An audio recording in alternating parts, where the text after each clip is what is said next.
What's good, everybody? My name is Sway, and we're back talking fantasy football week 9. Well, big surprise. I got another L this week. That puts my record at 2-7. And unfortunately, I had Chris Olave in my lineup this week, and he went out with a concussion and never came back. He left me with 2.3 points on the day, and I ended up losing by 8 points to my opponent. So I just think if he would have stayed in the game, I would have had a good chance to win, but I didn't. I'm still last in my league, and it puts me at 2 games behind the last playoff spot with only 5 weeks to play. So it's highly unlikely, but I'm not going to give up just yet. Starting off with the Halloween game, Jets and Texans. This looked like it was going to be another classic Jets game. The receiver had a wide open touchdown, and he just dropped the ball right before he crossed the goal line, and it ended up being a touchback. Houston ended up going up 7-0 at halftime. But whatever the Jets talked about in the locker room, it worked because they came out and scored 21 points in the second half, and they finally ended up getting a win. CJ Stroud didn't have a very good game. He only had 191 yards passing, no touchdowns, no interceptions. But Joe Mixon had a good game, 24 carries, 106 yards and a touchdown. And Tank Dell as well, 6 catches for 126 yards. But that was pretty much it. The Texans really couldn't get much going this game. As far as the Jets go, Aaron Rodgers had a pretty good game. 211 yards passing, 3 touchdowns, no interceptions. I'm not too sure what's going on with Breece Hall. It's kind of like a mystery every week. Braylon Allen didn't do very well either. 4 carries, 9 yards. But Breece Hall only had 15 carries, 74 yards, and 2 catches, 11 yards. But you still can't afford to bench him. And Devontae Adams and Garrett Wilson both had great games. Devontae went 7 for 91 and a touchdown, and Garrett Wilson went 9 for 90 and 2 touchdowns. And obviously everybody saw that crazy one-handed catch in the back of the end zone. So these guys are obvious must-starts moving forward. Moving on to the Sunday games. First up, Bills and Dolphins. Obviously us Bills fans almost had a heart attack at the end of the game. It came down to a 61-yard field goal from Tyler Bass, and I can't even remember the last time he made a 50-plus yard field goal, so you can only imagine how we were feeling. And also, I'll be the first to apologize to him because I did want him cut about a month ago after he missed, I think it was 2 or 3 field goals against the Jets. So maybe there's a new Tyler Bass moving forward with a lot more confidence, and we'll just have to wait and see. With that being said, Josh Allen had a good game, 235 yards passing, 3 touchdowns, 1 interception that I don't necessarily think was his fault. Keon Coleman kind of just bobbled it, and Jalen Ramsey was in the right place at the right time. And James Cook had an alright game. He had 10 carries for 44 yards and 5 catches for 25 yards. He didn't get in the end zone this week, but I still think he's a must start every week. And Ray Davis is definitely worth a waiver wire pickup if you don't have him already. He had 2 catches for 70 yards and 1 touchdown. Yeah, he did have that 1 long touchdown. I think it was about 65 yards, but he's been gradually doing good every week. And he also had 4 carries for 20 yards. So if you don't want to put him in a flex position, he's definitely worth a bench stash. And with Amari Cooper out this game, our receivers had pretty similar games. Shakir 6 for 50, Kincaid 4 for 32. Matt Collins had 5 for 30 and a touchdown. So he really stepped it up for us this game. And Coleman was held to just 1 catch for 21 yards. But I just hope he's okay moving forward because they said they were going to get an MRI on his wrist today or tomorrow. And I just hope he doesn't miss any time. As far as Miami goes, Tua had a pretty good game. 231 yards passing, 2 touchdowns, and he only had 3 incompletions. But we couldn't stop their running backs to save our lives. Achane had a great game. 12 carries for 63 yards and a touchdown. And he also had 8 catches for 58 yards and a touchdown.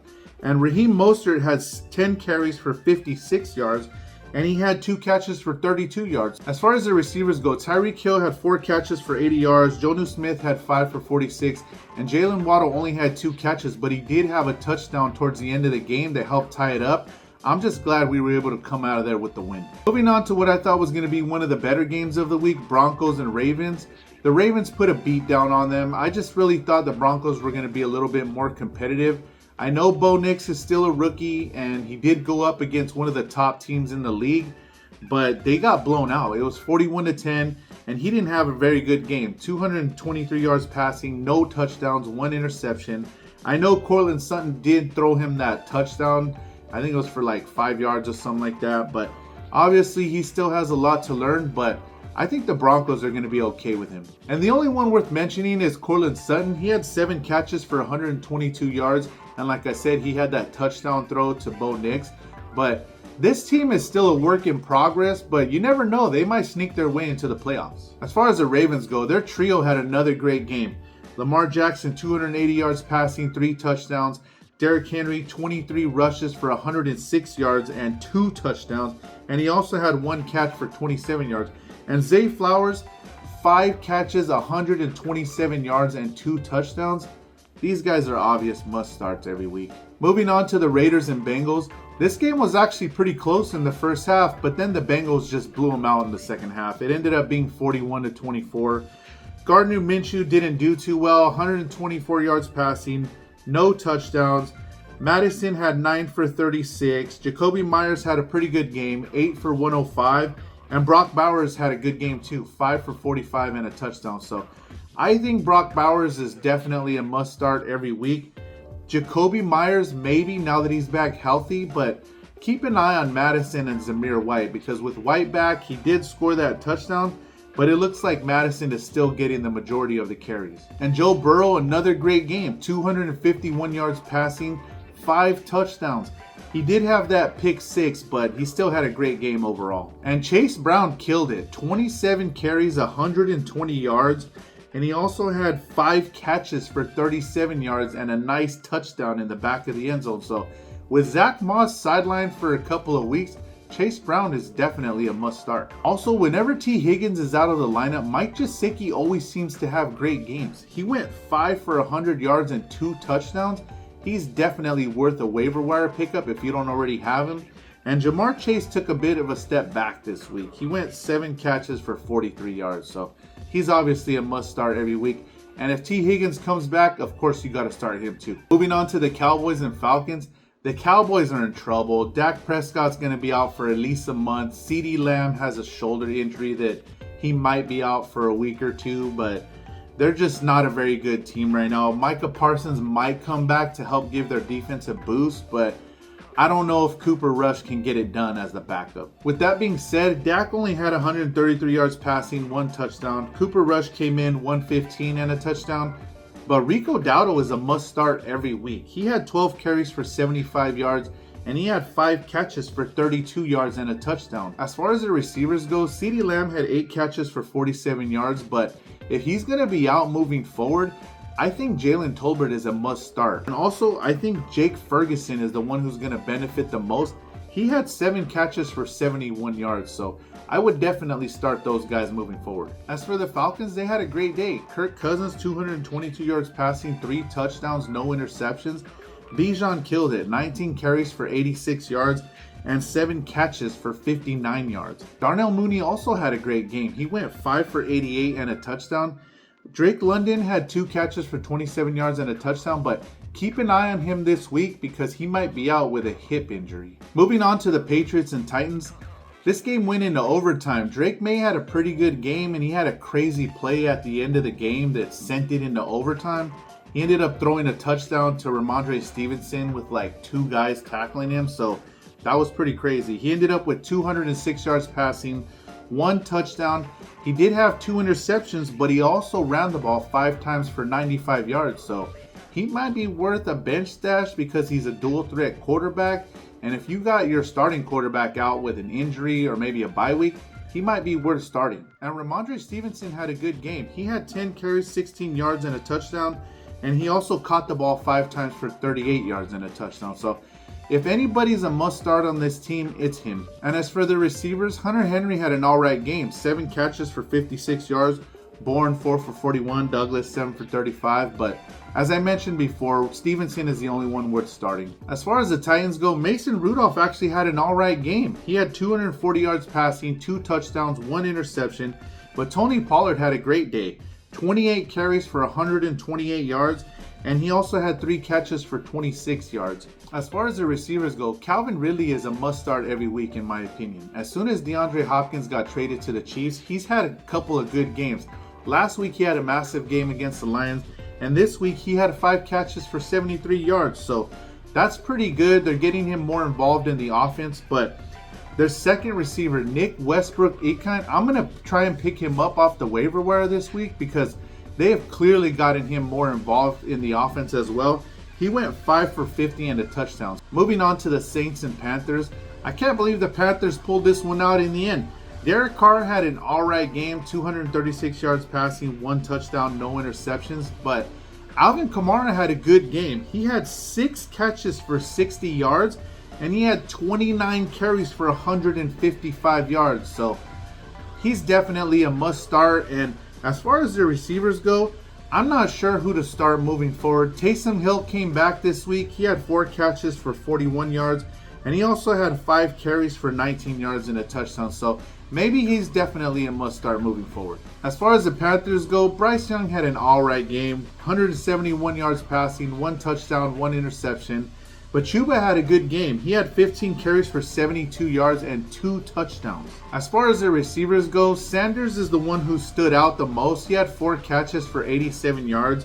Coker went 2 for 36. Liggett went 4 for 33, but he did have a touchdown. So I would start Liggett every week. Moving on to the Chargers and Browns. I don't know what happened to the Browns. I thought this game was going to be a lot more competitive, but Jameis Winston only went 235 yards passing, 1 touchdown, 3 interceptions, and he got sacked 6 times. So not a good game overall for him. Nick Chubb, 15 carries, 39 yards. Tillman was the only one who had a touchdown, 6 catches for 75 yards and the TD. Jerry Jeudy had an alright game as well, 7 for 73, but just overall not a good game for the Browns. And a great game for the Chargers. Herbert went 282 yards passing, 2 touchdowns, no interceptions. J.K. Dobbins stepped it up this week, 14 carries for 85 yards and 2 touchdowns, and he also had 2 catches for 20 yards. So I still think he's a must start every week. And the receivers stepped up this week as well. Quentin Johnston came back from his injury. He had 4 catches for 118 yards and a touchdown.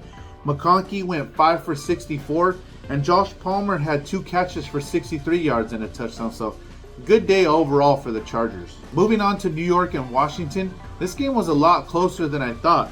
Jaden Daniels had a good game, 209 yards passing, 2 touchdowns, no interceptions.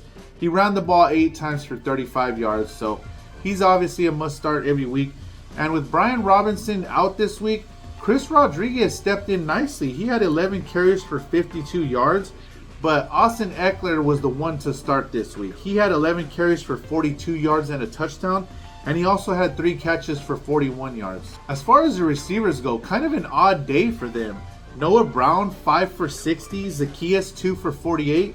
McLaurin only had 2 catches for 19 yards, but they were both touchdowns, so he's obviously a must start every week. And as for the Giants, Daniel Jones had a good game fantasy-wise. He had 174 yards passing, 2 touchdowns, no interceptions, and he ran the ball 7 times for 54 yards and a touchdown as well. So he's obviously a dual threat quarterback. It's just he's tricky when to know when he's going to have one of these games or when he's going to have a really bad game. Tyrone Tracy had an off day this week. He only had 66 yards on 16 carries.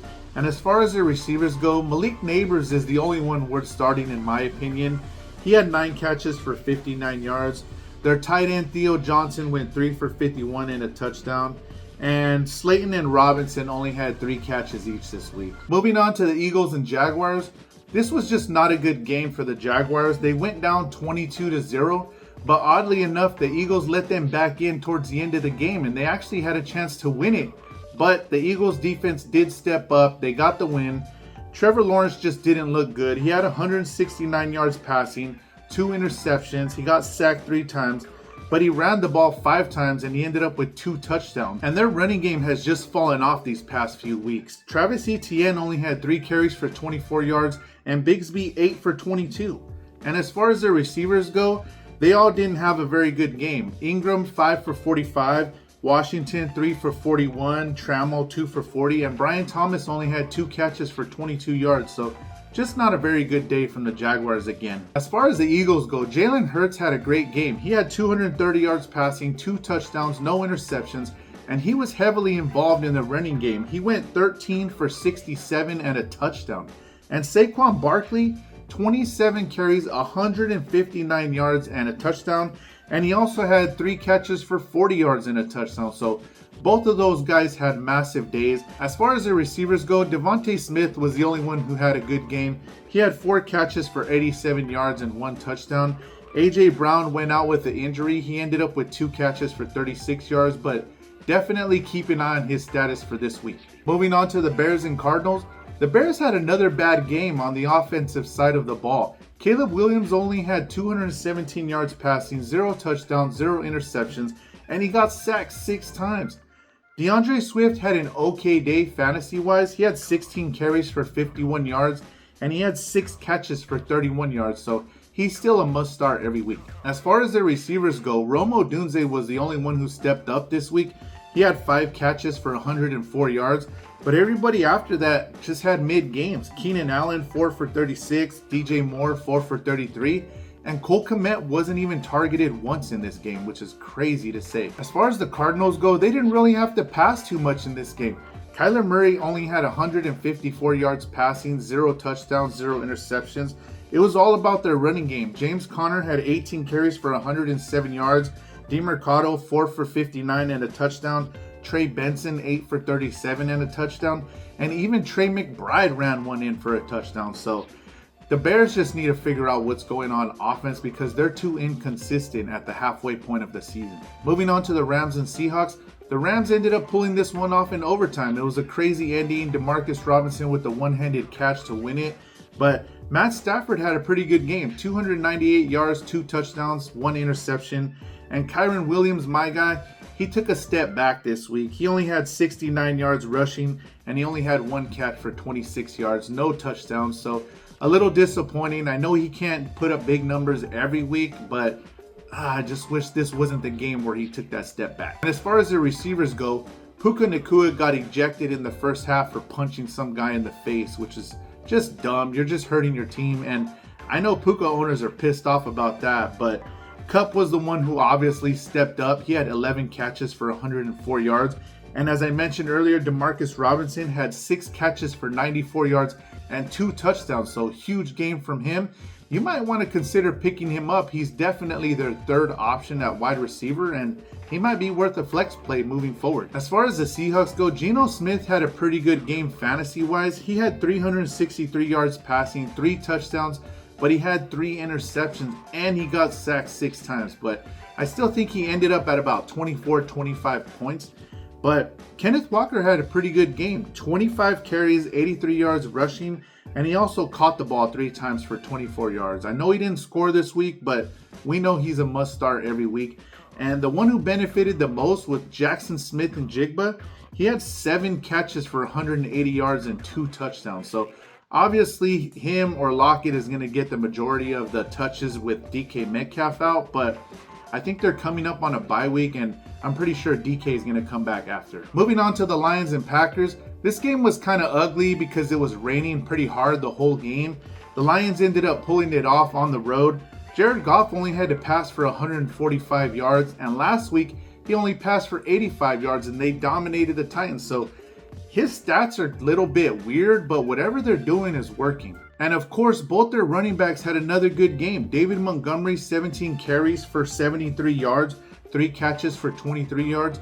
And Jahmyr Gibbs had 11 carries for 65 yards and a touchdown. As far as the receivers go, Amon-Ra St. Brown was the only one who had a good game this week. He had 7 catches for 56 yards and a touchdown. But I'm not too sure what to do with Sam Laporta anymore. He's been having an off year this whole year. And I know a lot of people drafted him in the 2nd or 3rd round, but he might be worth trading for. Go see if you can get yourself a Cade Otton or a Mike Gesicki, or I just don't know. He's just not doing well, and you're probably going to have to put him on the bench. As far as the Packers go, they didn't have a very good game. Jordan Love, 273 yards passing, 0 touchdowns, 1 interception. Josh Jacobs did okay. He had 13 carries for 95 yards and 2 catches for 13 yards. He didn't score this week, but we know he's a must-start every week. And as far as their receivers, the only one worth mentioning this week is Jayden Reed. He had 5 catches for 113 yards, and the rest of their receivers were just mid. Watson, 3 for 37, Kraft, 4 for 34, Dodds, 4 for 28. So this whole receiving core has been pretty tricky all year. I think Jayden Reed is the only one we're starting. Moving on to the Sunday night game, Colts and Vikings. This was kind of an ugly game. Joe Flacco didn't play up to his expectations like we've seen him in the past couple of games, but he only went 179 yards passing, 0 touchdowns, 1 interception. He got sacked 3 times, but they were just off the whole game. Jonathan Taylor only 48 yards rushing. He only had 3 catches for 11 yards, so not a very good game from him or anybody else. Josh Downs, 6 for 60. He led the receiving group. Pittman only had 1 catch for 14 yards. Pierce, 3 for 41. So the Colts just had an off game. We know the Vikings have a good defense, but moving forward, I still think you got to start Taylor, Pittman, and Downs. And the Vikings had a pretty good game. Sam Darnold, 290 yards passing, 3 touchdowns. He did have 2 interceptions and got sacked 4 times. And Aaron Jones had a mid-game, 21 carries for 64 yards, and he only had 4 catches for 18 yards. And we know Justin Jefferson was the one who led the receiving group. He had 7 catches for 137 yards, but everybody else filled in kind of nicely. Josh Oliver, the tight end, he had 5 catches for 58 yards and a touchdown. Jordan Addison, 5 catches for 42 yards and a touchdown. TJ Hawkinson, he did all right for his first game back. He had 3 catches for 27 yards, but Oliver is definitely a nice tight end, so keep an eye on that situation and see if you can start him moving forward. Moving on to the Monday night game, Bucks and Chiefs. I really thought the Bucks should have went for 2 at the end of the game for the win, but they decided to play for overtime and the Chiefs ended up getting it done in the end. With that being said, the Bucks didn't have crazy stats. Baker Mayfield only had 200 yards passing. He did have 2 touchdowns and no interceptions, but Bucky Irving only 7 carries for 24 yards. And the leading receiver was Cade Otton, 8 catches for 77 yards and a touchdown. So he had a great game, and we know he's a must-start moving forward with their top 2 receivers out in Godwin and Evans. And the Chiefs had a good game. Pat Mahomes, 291 yards passing, 3 touchdowns, no interceptions. Kareem Hunt, 27 carries, 106 yards and a touchdown. And their top 2 receivers had great games. Travis Kelce, 14 catches, 100 yards. That's just crazy to me. Let alone 14 targets, he had 14 completions. Wow. And DeAndre Hopkins killed it. 8 catches, 86 yards, and 2 touchdowns. So obviously he's revived his career being traded to the Chiefs. So he's a must start every week. That's going to be it for me this week. I'm still disappointed I got the L, but there's 5 weeks left to play, and let's see if I can get a little bit of help from some of those guys losing, and I'm going to have to run the table probably to sneak into the playoffs, but we'll see what happens. Good luck to you guys this week, and go Bills.